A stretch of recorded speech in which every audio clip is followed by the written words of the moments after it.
Halo teman-teman, aku Ratu. Ini Naomi. Ini Ami. Ini Hanum. Dan ini Ati. Kami dari kelompok 12 akan mempresentasikan hasil diskusi kami tentang analisis penggunaan makrosebentus sebagai indikator tingkat cemaran perairan. 2,000 years later. Ya, Assalamualaikum warahmatullahi wabarakatuh. Kami di sini akan mempresentasikan hasil diskusi kami. Baik, langsung saja dimulai dari yang pertama, yaitu pembahasan apa itu makrosebentus yang akan dijelaskan oleh rekan saya, Atik. Pada Atik, saya persilahkan. Baik, terima kasih. Saya akan menjelaskan makrosebentos. Makrosebentos adalah biota yang hidup di dalam substrat maupun menempel di permukaan dasar perairan. Sebagai biota yang menempel di dasar perairan dengan gerakan yang terbatas dan sensitif terhadap perubahan kualitas air, makrosebentos sering digunakan sebagai bioindikator kualitas air. Salah satu dari makrosebentos yaitu bivalvia. Bivalvia memiliki nilai gizi yang lengkap. Selain mengandung protein hewani yang relatif tinggi, bivalvia juga mengandung asam-asam lemak tidak jenuh esensial dan mineral yang diperlukan oleh tubuh manusia. Bivalvia juga memiliki nilai ekologis yang luar biasa dengan cara memakan polutan termasuk logam berat yang tersuspensi dalam perairan.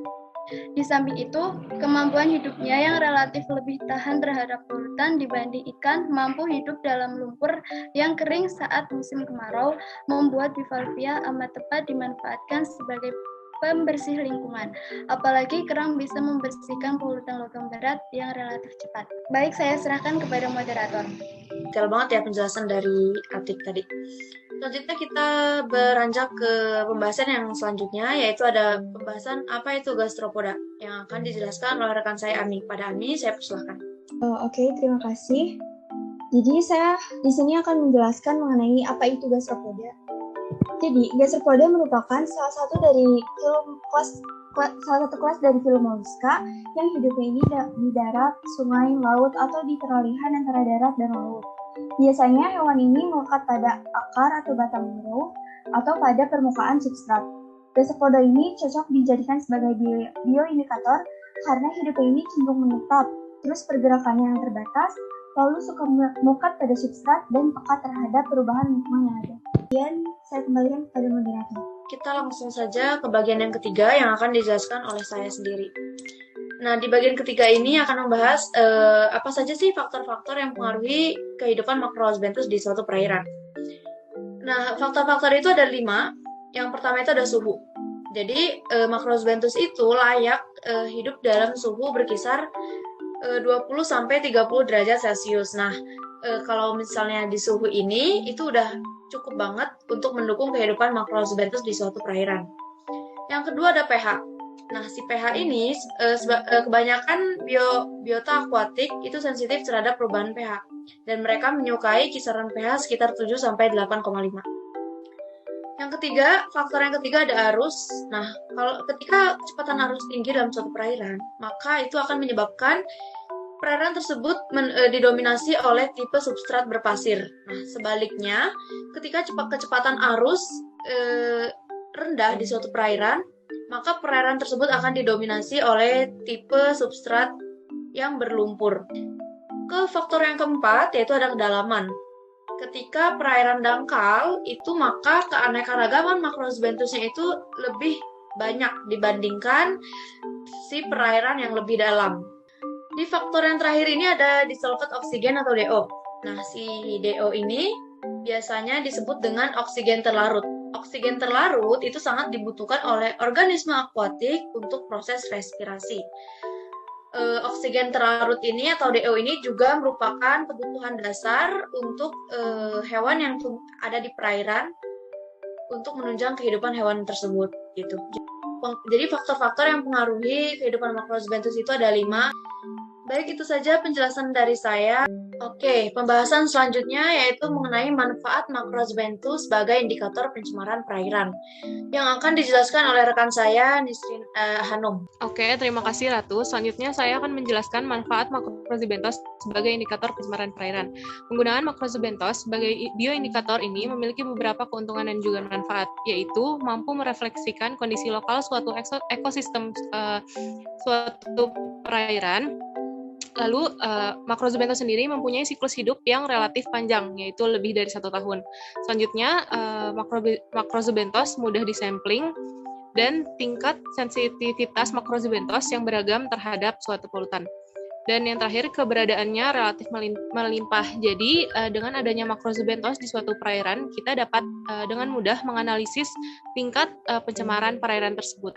Sekian, saya kembalikan ke Ratu. Selanjutnya, parameter kualitas perairan yang akan dijelaskan oleh rekan saya, Naomi. Pada Naomi, saya persilahkan. Ya, baik, terima kasih Ratu. Selanjutnya, saya akan menjelaskan tentang parameter kualitas perairan. Yang pertama ada parameter fisika. Parameter fisika terdiri dari kecerahan. Kecerahan sebagai selanjutnya ada suhu. Suhu menjadi faktor yang berkaitan dengan kehidupan hewan serta tumbuhan di dalam laut. Selanjutnya ada kedalaman. Kedalaman menentukan seberapa banyak sinar matahari yang masuk ke dalam air. Selanjutnya ada parameter kimia. Parameter kimia terdiri dari tingkat keasaman pH.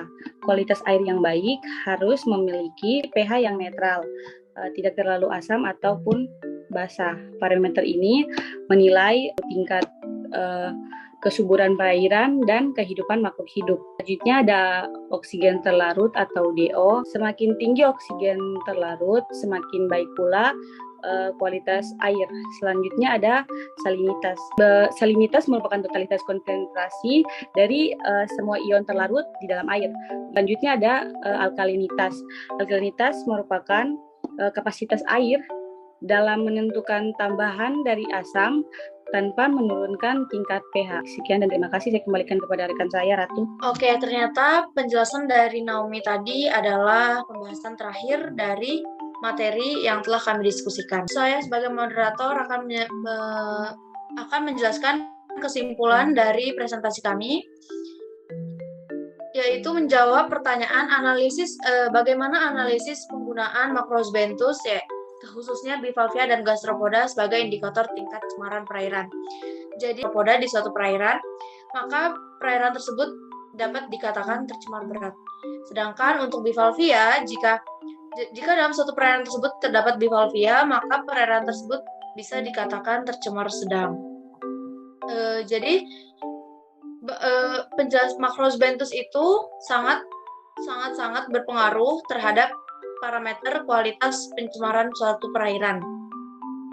Perairan tersebut dapat dikatakan tercemar atau tidak dengan melihat populasi dari bivalvia dan gastropoda atau Macrozobenthes itu sendiri. Oke, kami dari kelompok 12 tugas akhir praktikum vertebrata air mengucapkan terima kasih banyak yang telah menonton video ini dan semoga video ini bermanfaat.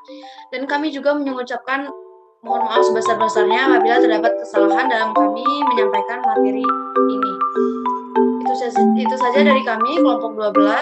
Wassalamualaikum warahmatullahi wabarakatuh.